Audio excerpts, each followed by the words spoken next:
तो बच्चों क्लास 10 से चैप्टर हमारा चल रहा था एसिड बेस सॉल्ट, ठीक है।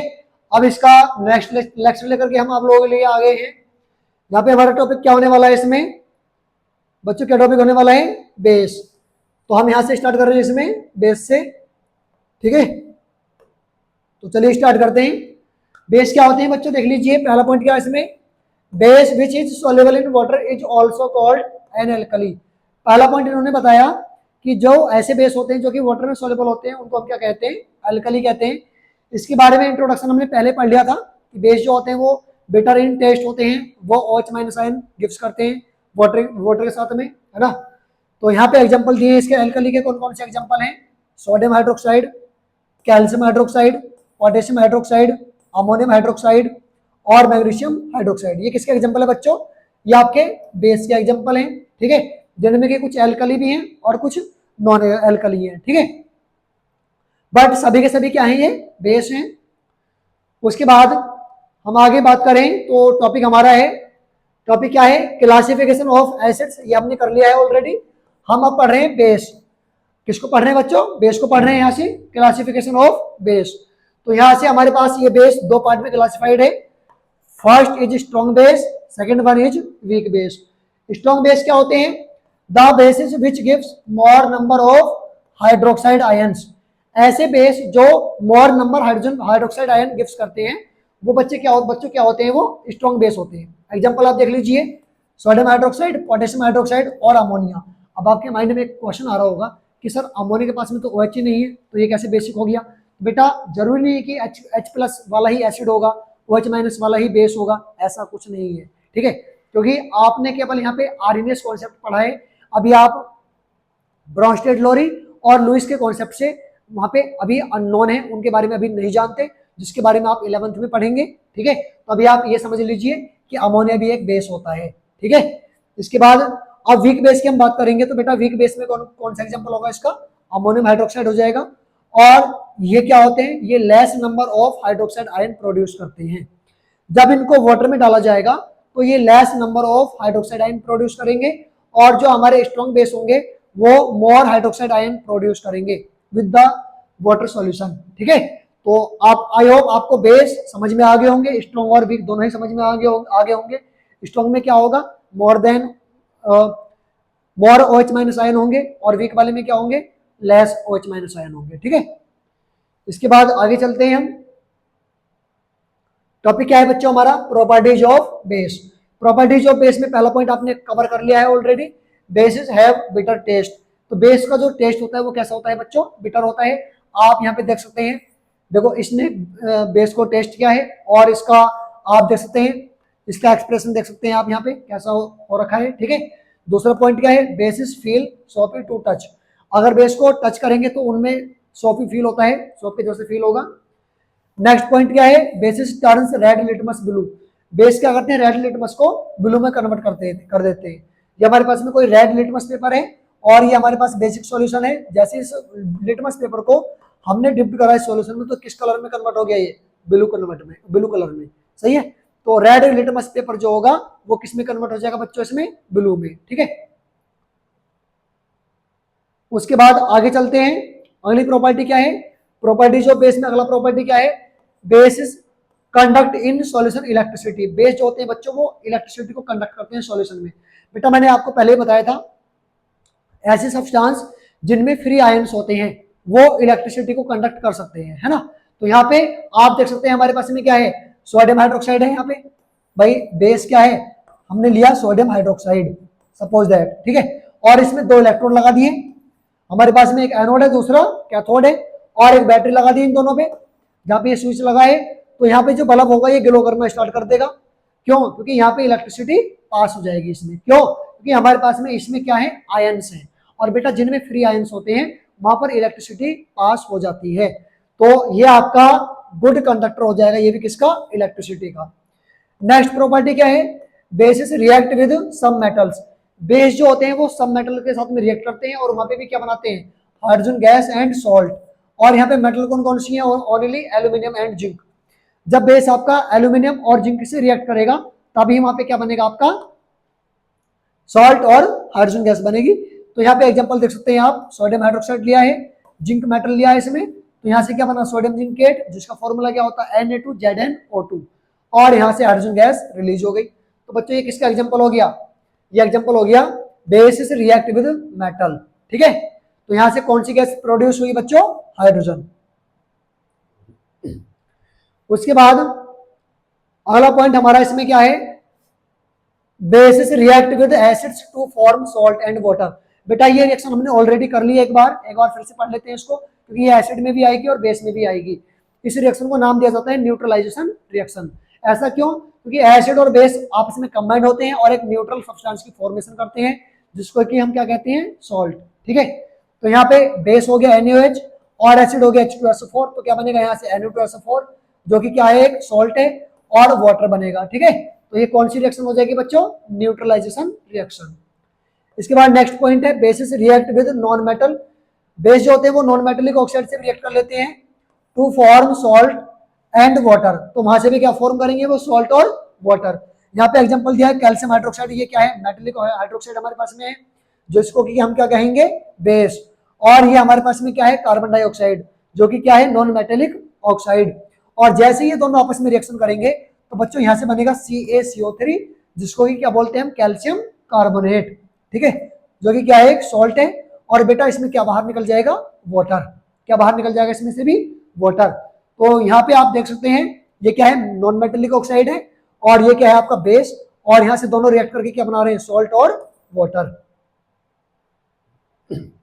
उसके बाद यहाँ पर आप देख सकते हैं pH स्केल दिया हुआ है।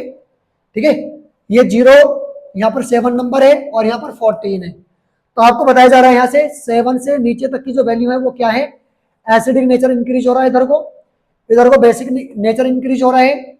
इसका मीन्स ये हुआ कि जितना ज्यादा pH वैल्यू होगा, pH वैल्यू इंक्रीज होगा, तो उसमें बेसिक स्ट्रेंथ क्या होगी, इंक्रीज होगी। जितना ज्यादा pH होगा उतना ही ज्यादा स्ट्रेंथ उसमें बेसिक होगा, और pH वैल्यू जितना कम होगा बच्चों उसमें उतना ही एसिडिक स्ट्रेंथ ज्यादा होगी। और अगर 7 होगा तो बच्चों वो क्या होगा, सॉल्ट होगा, दैट मीन्स वो क्या हो जाएगा, न्यूट्रल। ठीक है, अब आपको यहाँ पे बताया गया कि increase in H+ ion concentration. तो बेटा जैसे जैसे pH बढ़ेगा, सॉरी pH कम होगा, वैसे वैसे वहां पे इंक्रीजिंग होगी किसमें, H+ की कंसंट्रेशन में। और जैसे जैसे यहाँ पे pH वैल्यू इंक्रीज होगी तो वहां पे डिक्रीमेंट हो जाएगा किसमें, H+ आयन की कंसंट्रेशन में। अगर pH बढ़ता है तो डिक्रीमेंट होगा H+ कंसंट्रेशन में, और अगर pH कम होता है तो वहां पर H+ की कंसंट्रेशन में इंक्रीमेंट होगा।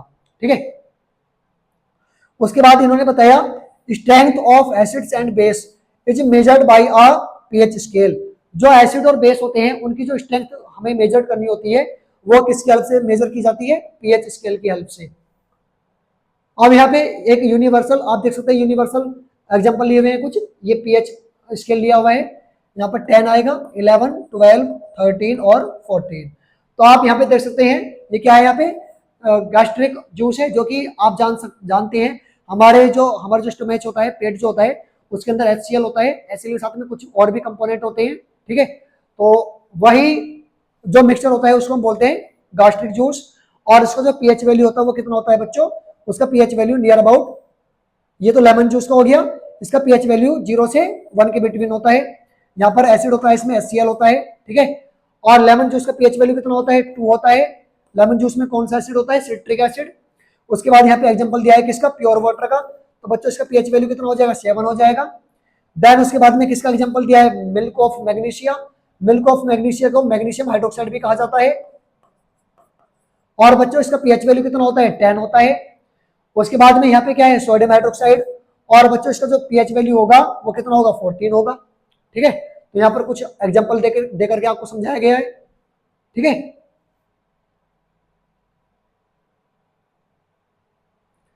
अब हमारा टॉपिक है importance of pH in everyday life. तो बेटा एसिड की जो हमारा pH है, एसिडिटी जो हमारा pH है, उसका हमारी लाइफ में क्या इंपॉर्टेंस है वो हमें समझना है। पहला इंपॉर्टेंस इसमें किस में है, इसका एसिड रेन में। तो आप समझिए इसमें पॉइंट क्या है, पहला पॉइंट है pH range of human body is 7 to 7.8। जो ह्यूमन बॉडी होती है उसका जो pH रेंज होता है वो 7 to 7.8 होता है। नेक्स्ट पॉइंट इसमें क्या है, when the pH of rain water is less than 5.6, जो रेन वाटर होता है उसका पीएच वैल्यू जो 5.6 होता है, तो वो वाटर कहाँ पे जाकर के मिल जाता है, नदियों में जाकर के मिल जाता है। आगे देखो क्या है इसमें, the rain water is acidic, तो वाटर क्या होता है, वो एसिडिक होता है। When it flows in river, और जब ये फ्लो हो जाता है रिवर में, नदी में, it lowers the pH of river water, तो ये रिवर वाटर के पीएच वैल्यू को भी लो कर देता है, कम कर देता है। एक्वेटिक लाइफ, जो उसमें एक्वेटिक लाइफ होती है, जो वाटर के अंदर जो हमारे कुछ जीव जंतु होते हैं, है ना, उनकी जो लाइफ होती है वो क्या हो जाती है, उससे उससे इफेक्टेड हो जाती है due to acidic nature, acidic nature की वजह से। नॉट ओनली दैट, केवल यही नहीं, when this type of rain water is absorb by plants, जब ये इस टाइप की जो रेन होती है वो एब्जॉर्ब होती है किसके द्वारा, प्लांट्स के द्वारा, तो प्लांट्स भी इफेक्टेड होते हैं। आप देख सकते हैं यहाँ पे, देखो ये आपके पास प्लांट्स हैं, देखिए प्लांट्स आप देख सकते हैं यहाँ पे, है ना, ये प्लांट्स हैं, ठीक है। और ये क्या है, एक्वेटिक लाइफ है, ये क्या है, फिश है, ये फिश है, ये भी फिश है। तो आप देख सकते हैं एसिडिक रेन होने की वजह से, मतलब जैसे ही वाटर जाके रिवर में मिक्स होगा तो इनकी लाइफ में भी क्या हो जाएगा, प्रॉब्लम क्रिएट हो जाएगी, ठीक है। आप देख सकते हैं यहाँ पे ये क्या है, ये प्लांट्स हैं, ठीक है, तो इन पर भी इफेक्ट पड़ेगा किसका, एसिडिक रेन का। उसके बाद नेक्स्ट पॉइंट हमारा क्या है, importance of pH, importance of pH in tooth decay, जो दांत होते हैं, दांत के टूटने में भी इनका बहुत बड़ा रोल है। भैया भाई एक बात समझिए, हम कोई भी चीज खाते हैं तो बैक्टीरिया जो होते हैं हमारे माउथ के अंदर वो एसिड प्रोड्यूस करते हैं, और जब हमारे माउथ के अंदर एसिडिक स्ट्रेंथ ज्यादा होगी तो जो हमारे दांत होते हैं वो टूटना स्टार्ट कर देते हैं, है ना, उनमें डीके स्टार्ट हो जाता है। तो उसको रोकने के लिए, उसको अवॉइड करने के लिए हमें क्या करना होता है, टूथपेस्ट करना होता है। और टूथपेस्ट का जो पीएच वैल्यू होता है बच्चों, वो 7 से 9 के बीच में रखा जाता है। 7 से अब होता है मोर देन 7 और लेस देन 9, ठीक है। तो इसके पॉइंट क्या है, पहला पॉइंट क्या समझिए, tooth decay starts when pH of mouth is lower than 5.5, तो जो दांत होते हैं वो हमारे टूटना स्टार्ट कर देते हैं जब हमारे माउथ में पीएच वैल्यू 5.5 से कम हो जाती है। अगला पॉइंट देखिए क्या है इसमें, टूथ एनिमल, एनिमल होती है हमारी जो लेयर होती है व्हाइट वाली, जिसको आप देख सकते हैं, है ना, is made up of calcium hydroxy apatite, जिसको हम क्या बोलते हैं, crystalline form of calcium phosphate, ये क्रिस्टलाइन फॉर्म होती है कैल्शियम फॉस्फेट की। तो वहां पे जो हमारे टूथ एनिमल होती है जो कि किससे बनी होती है, कैल्शियम फॉस्फेट के क्रिस्टल से, वो बहुत ज्यादा इफेक्टेड हो जाती है। थर्ड पॉइंट क्या है, bacteria present in the mouth produce acids bye degradation of sugar and food particles remaining in the mouth after eating, तो जब भी कोई भी फूड हम ईट करते हैं, खाते हैं, तो जो हमारे माउथ के अंदर बैक्टीरिया होते हैं वो उनके साथ में क्या बना लेते हैं, उनके साथ में पीएच वैल्यू को लो कर देते हैं, एसिडिक स्ट्रेंथ बढ़ा देते हैं हमारी, ठीक है, मतलब उसमें एसिड प्रोड्यूस कर देते हैं। और नेक्स्ट पॉइंट क्या दिया, using toothpaste which are generally basic, अब इसको अवॉइड करने के लिए हम क्या यूज करते हैं, यहाँ पे टूथपेस्ट यूज करते हैं। जनरली वो कैसे होते हैं, बेसिक होते हैं।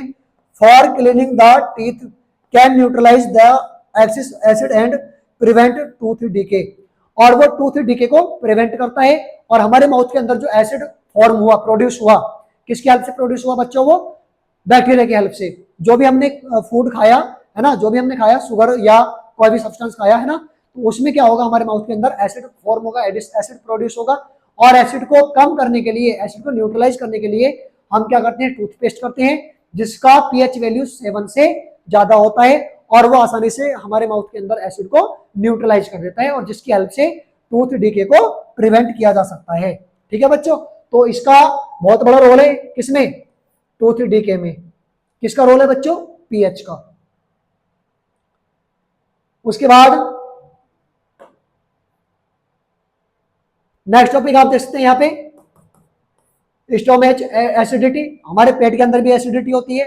भाई एसिडिटी कैसे होती है आप समझिए, पॉइंट क्या है, पॉइंट समझिए, the human body pH 7.35 to 7.45, जो ह्यूमन बॉडी, हमारी बॉडी होती है, उसका जो पीएच वैल्यू होता है वो 7.35 से 7.45 होता है। नेक्स्ट पॉइंट क्या है, hydrochloric acid produced in the stomach helps in digestion of food, हमारे पेट के अंदर HCl एसिड होता है जो कि हेल्प करता है डाइजेशन में ऑफ फूड के। Due to too much production of acid causes pain and irritation. इसकी वजह से भाई हमारे पेट के अंदर क्या है, HCl है, और वो क्या करेगा उसको डाइजेस्ट करेगा फूड को, और वहां पे भी क्या बनेगा, एसिड बनेगा। और जब एसिड ज्यादा बन जाएगा तो उस कंडीशन में हमें पेन फील होगा या इरिटेशन होने लगेगी। इसी को क्या बोलते हैं बच्चों, एसिडिटी बोलते हैं। The acidity in digestion problems can be controlled by adding basic substance.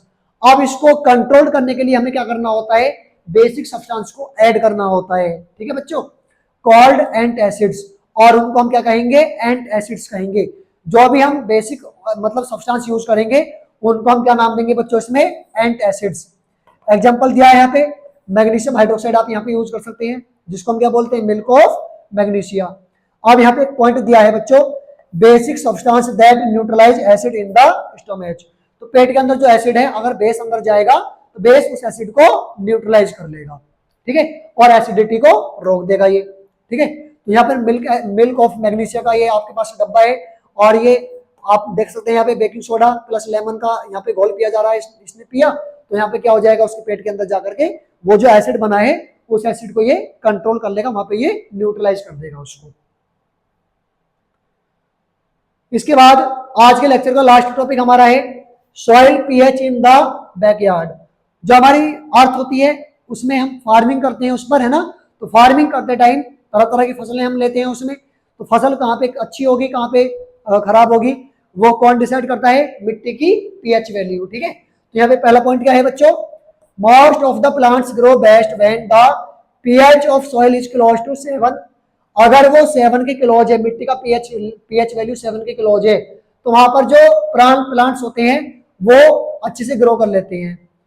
If the soil is too acidic और टू बेसिक, अगर वहां पे जो सॉइल जो मिट्टी है आपकी, अगर वो ज्यादा एसिडिक है या बेसिक है, तो उस कंडीशन में क्या होगा, द प्लांट्स ग्रो बैडली और do not grow at all.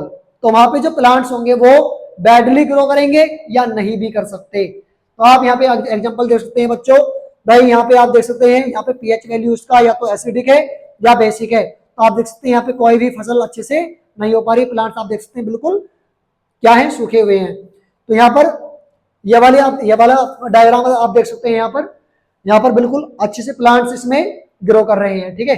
तो अगर मिट्टी को सही करना होता है तो उसमें क्या ऐड करना होता है, कैल्शियम ऑक्साइड। तो आप यहाँ पे देख सकते हैं यहाँ पे क्या मिलाया जा रहा है, इसमें कैल्शियम ऑक्साइड मिलाया जा रहा है, ठीक है। तो कैल्शियम ऑक्साइड की हेल्प से जो हमारा मिट्टी होती है उसके पीएच वैल्यू को बैलेंस किया जा सकता है, ठीक है। तो पहले क्या था, पहले मिट्टी अगर हमारी पीएच वैल्यू कम या ज्यादा थी तो उस पर प्लांट्स ऐसे ग्रो कर रहे थे। जैसे उसमें हमने CaO मिक्स कर दिया तो यहाँ पर आफ्टर में हम देख सकते हैं भाई हमारी जो फसल है वो उसके जो प्लांट्स हैं वो कितना अच्छे से ग्रो कर रहे हैं, ठीक है बच्चों। तो आज के लेक्चर में यही टॉपिक हमने कवर किए। इसके बाद अगले लेक्चर में हम लेके आएंगे आपके लिए सॉल्ट्स। तब तक के लिए बने रहिए, और ये वीडियो आप अपने क्लासमेट्स के साथ में शेयर कीजिए, जितने भी आपके दोस्त हैं सभी के साथ में शेयर कीजिए, ठीक है। और लाइक कीजिए वीडियो को, कमेंट कीजिए, और चैनल को ज्यादा से ज्यादा सब्सक्राइब कीजिए, ठीक है।